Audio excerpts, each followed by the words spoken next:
एक दफा का जिक्र है। एक घने जंगल के किनारे एक बहती हुई नदी थी। नदी के पास एक बहुत बड़ा आम का दरख्त था, जिस पर बहुत मीठे मीठे आम लगते थे। उस दरख्त पर एक चालाक बंदर रहता था। वो दिन भर दरख्त पर चढ़ता उतरता, आम तोड़ता और मजे से खाता। एक दिन नदी में एक मगरमच्छ तैरता हुआ आया।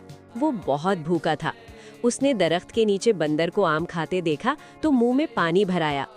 बंदर ने उसकी हालत देखी और तरस खाकर एक रसीला आम तोड़कर मगरमच्छ को दे दिया। मगरमच्छ ने आम खाया और बोला, वाह भाई, क्या मजा है। बस उसी दिन से दोनों की दोस्ती हो गई। हर रोज मगरमच्छ आता, बंदर आम देता, दोनों नदी किनारे बैठकर गप्पे मारते। एक दिन मगरमच्छ ने बताया कि मेरी बीवी भी नदी के इस पार रहती है, उसे भी ये आम बहुत पसंद आएंगे। मगरमच्छ की बीवी को जलन होने लगी। एक दिन उसने कहा, तुम रोज इस बंदर के पास क्यों जाते हो? उसका दिल निकाल लाओ, वो बहुत मीठा होता है, खाओगे तो अमर हो जाओगे। मगरमच्छ डर गया, लेकिन बीवी की बात मान ली। अगले दिन वो बंदर के पास आया और बोला, आज मेरे घर चलो, बीवी तुमसे मिलना चाहती है। मैं तुम्हें अपनी पीठ पर बिठाकर नदी पार करवा दूंगा। बंदर खुश हो गया और मगरमच्छ की पीठ पर बैठ गया।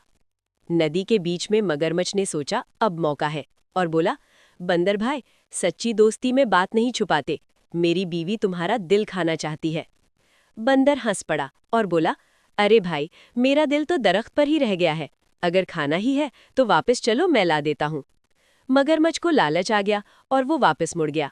जैसे ही किनारे लगे, बंदर ने एक छलांग लगाई और दरख्त पर चढ़ गया। ऊपर से चिल्लाया, ए अहमक, दिल सीने में होता है, दरख्त पर कहाँ रखा होता है। जा जाकर अपनी बीवी से कह देना, धोखा खा गई। मगरमच्छ शर्मिंदा होकर चला गया। बंदर फिर से अपने दरख्त पर मजे करने लगा और अब वो पहले से भी ज्यादा चालाक हो गया था। सबक: अक्ल हमेशा ताकत से बड़ी होती है।